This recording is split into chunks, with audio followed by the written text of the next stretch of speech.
آصف علی زرداری کا تعلق سندھی بلوچی زرداری قبیلے سے ہے۔ وہ پاکستان کے سابق صدر مملکت، تجربے کار سیاستدان اور سندھ میں اثر و رسوخ رکھنے والے زمیندار تھے۔ انہوں نے سابق وزیر اعظم بے نظیر بھٹو سے شادی کی، جس سے ان کے 3 بچے بلاول، بختاور اور آصفہ ہیں۔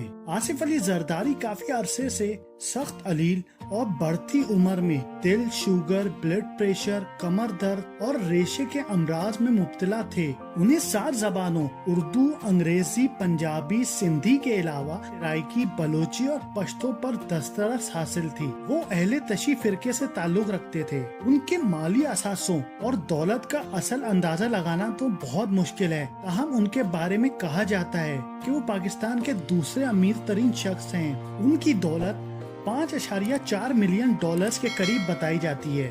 انہیں نیب اور احتساب عدالت کی جانب سے بدعنوانی اور کرپشن الزامات کا بھی سامنا تھا۔ آصف علی زرداری 26 جولائی 1955 کو کراچی میں پیدا ہوئے۔ ان کے والد حاکم علی زرداری قبائلی سردار، اندرون سندھ کے ایک بڑے زمیندار اور سینئر سیاست دان تھے، جبکہ کراچی میں بھی ان کا ذاتی گھر اور کاروبار تھا۔ وہ شہر قائد میں لارکس، بیمبینو اور اسکالا سمیت 5 سینما گھروں کے مالک تھے، جبکہ 7 منزلہ بیمبینو چیمبر بھی ان کی ملکیت میں تھا۔ آصف علی زرداری کے پردادا سجاول خان زرداری برطانوی راج کے دوران سیاست میں رہ چکے تھے۔ نہری نظام سے قبل ان کے آباء و اجداد کے پاس 10,000 اونٹ تھے، جبکہ نواب شاہ میں ان کی ہزاروں ایکڑ اراضی تھی۔ آصف زرداری کی والدہ بلقیس سلطانہ نامور مسلم دانشور مولانا خان بہادر حسن علی افندی کی پوتی تھی۔ آصف زرداری اپنے والدین کے اکلوتے بیٹے اور 2 بہنوں فریال تالپور اور عذرا پچیہو کے لاڈلے بھائی تھے۔ انہوں نے ابتدائی تعلیم کراچی کے سینٹ پیٹرکس ٹیکنیکل اسکول اور کراچی گرامر اسکول سے حاصل کی، جس کے بعد وہ دادو چلے گئے، جہاں کیڈٹ کالج پٹارو سے 1974 میں انٹرمیڈیٹ کیا۔ انہوں نے London school of economics and business میں بھی داخلہ لیا تھا، مگر وہاں سے تعلیم مکمل کرنے کا کوئی ثبوت نہیں مل سکا۔ آصف علی زرداری اوائل عمر سے ہی یاروں کے یار اور دوستی نبھانے والے مشہور تھے۔ کراچی کے متمول حلقوں میں انہیں ہاتھوں ہاتھ لیا جاتا تھا۔ سیاست کے میدان میں اپنے حریفوں کو تگنی کا ناچ نچانے والے آصف زرداری نے 1968 میں بطور چائلڈ اسٹار فلم ساز سجاد کی اردو فلم منزل دور نہیں اور چاکلیٹی ہیرو وحید مراد کی فلم سالگرہ میں بھی اداکاری کی تھی۔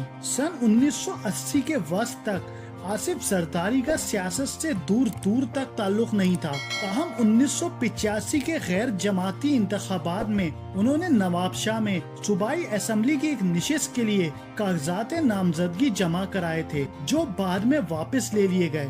اسی زمانے میں آصف زرداری نے ایک وزیر سید کوڑل شاہ کے مشورے پر کنسٹرکشن کے کاروبار میں بھی ہاتھ ڈالا، لیکن اس شعبے میں آصف زرداری صرف 2-2.5 سال ہی محترک رہ سکے۔ 1987 آصف زرداری کے لیے سب سے فیصلہ کن سال تھا، جب ان کی سوتیلی والدہ ٹمی بخاری اور بیگم نصرت بھٹو نے بے نظیر بھٹو کے ساتھ ان کا رشتہ طے کیا۔ 18 دسمبر 1987 کو ہونے والی یہ شادی کراچی کی یادگار تقاریب میں شمار ہوتی تھی، جس کا استقبالیہ کلفٹن کے علاوہ لیاری کے ککری گراؤنڈ میں بھی ہوا تھا۔ 1988 میں جب بے نظیر بھٹو برسر اقتدار آئیں تو آصف زرداری بھی وزیر اعظم ہاؤس منتقل ہو گئے تھے۔ 1990 میں بے نظیر حکومت کی برطرفی کے بعد ہونے والے انتخابات میں وہ رکن قومی اسمبلی بنے۔ 1993 میں انہیں نگران وزیر اعظم میر بلخ شیر مزاری کی کابینہ میں شامل کر لیا گیا تھا۔ وہ بے نظیر بھٹو کے دوسرے دور میں رکن اسمبلی اور وزیر ماحولیات و سرمایہ کاری بنے۔ 1993 سے 1999 تک سینٹ کے رکن رہے۔ 1990 سے 2004 تک یعنی 14 برس آصف زرداری کی زندگی کے لیے سب سے ہنگامہ خیز ثابت ہوئے تھے۔